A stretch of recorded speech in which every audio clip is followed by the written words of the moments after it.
Assalamualaikum warahmatullahi wabarakatuh.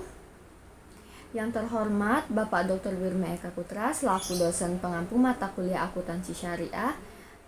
Di sini saya Andini Desri Aulia dengan NIM C1F021099 ingin mempresentasikan materi akuntansi syariah yaitu fiqh zakat.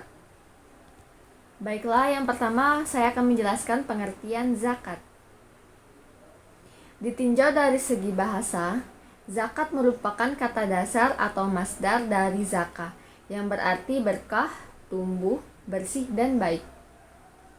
Selain itu, zakat berarti tumbuh dan berkembang, dan orang itu zakah berarti orang itu baik.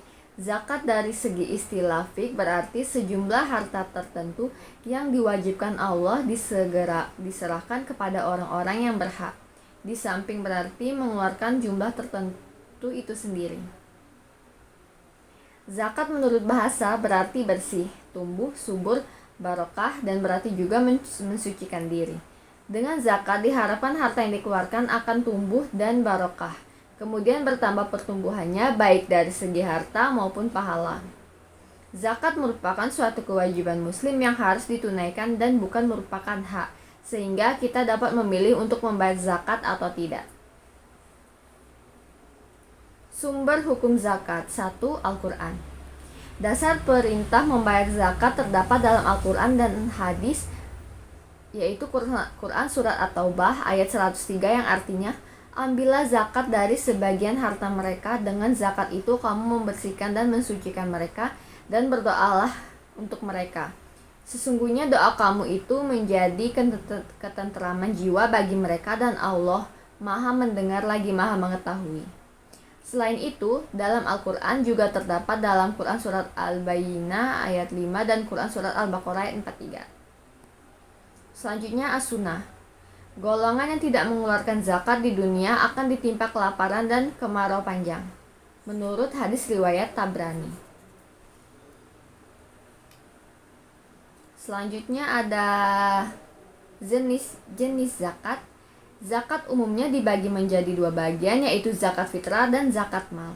Pertama, zakat fitrah atau disebut juga dengan zakat jiwa, artinya adalah untuk mensucikan badan atau jiwa. Dengan kata lain, membayar zakat fitrah merupakan kewajiban bagi setiap umat muslim, baik kaya atau miskin, laki-laki dan perempuan, tua dan muda, mereka atau hamba, untuk mengeluarkan sebagian dari makanan pokok menurut syariat agama Islam setelah mengajarkan puasa di bulan Ramadan setiap tahun. Selanjutnya ada objek zakat harta.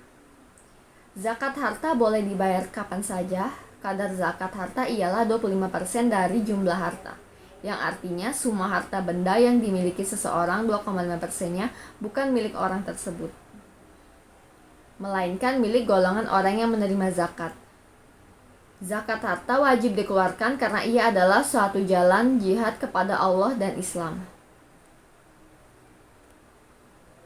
Penerima zakat.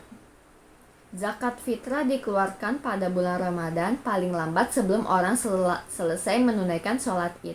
Jika waktu penyerahan melewati batas ini, maka yang diserahkan tersebut tidak termasuk dalam kategori melainkan sedekah biasa. Penerimaan zakat secara umum ditetapkan 8 golongan asnaf: fakir, miskin, amil, mu'alaf, hamba sahaya, garimin, fisabilillah, ibnu sabil. Namun menurut beberapa ulama, khusus untuk zakat fitrah mesti didahulukan kepada dua golongan pertama, yakni fakir dan miskin. Pendapat ini disandarkan dengan alasan bahwa jumlah atau nilai zakat yang sangat kecil. Sementara salah satu tujuan dikeluarkannya zakat fitrah adalah agar para fakir dan miskin yang dapat mengikuti hari raya. Selanjutnya ada orang yang tidak boleh menerima zakat. Dalam fikih Islam, ada 7 golongan orang yang tidak berhak menerima zakat yang didasarkan pada Al-Quran dan hadis. 1. Orang kaya yang cukup mampu. 2. Ahli keluarga Rasulullah atau Bani Hashim. 3. Orang berfisik kuat dan mampu berpenghasilan cukup. 4. Orang yang dinafkahi. 5. orang yang tercukupi nafkahnya. 6. Orang non-muslim atau kafir. 7. Budak. Selanjutnya ada hikmah zakat. 1. Menghindari kesenjangan sosial antara agniya, si kaya, dan duafa, si miskin. 2.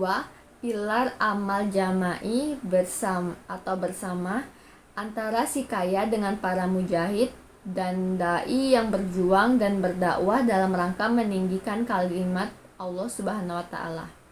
3. Mengikiskan akhlak yang buruk. 4. Alat pembersih harta dari ketamakan orang kikir. 5. Ungkapan rasa syukur atas nikmat Allah Subhanahu wa taala berikan. 6. Untuk pengembangan potensi umat melalui terwujudnya sistem kemasyarakatan Islam. 7. Dukungan moral kepada orang yang masuk Islam. 8. Menambah pendapatan negara untuk proyek yang berguna bagi umat. 9. Menjadi unsur penting dalam mewujudkan keseimbangan dalam distribusi harta dan keseimbangan tanggung jawab individu dalam masyarakat. Baiklah, jadi materi fiqh zakat ada pengertian fiqh zakat, sumber hukum zakat, jenis zakat, objek zakat harta, penerima zakat, orang yang tidak boleh menerima zakat, dan hikmah zakat. Nah, itulah penyampaian materi dari saya mengenai fiqh zakat. Mohon maaf jika ada salah katanya dan banyak kurangnya. Saya akhiri. Wassalamualaikum warahmatullahi wabarakatuh.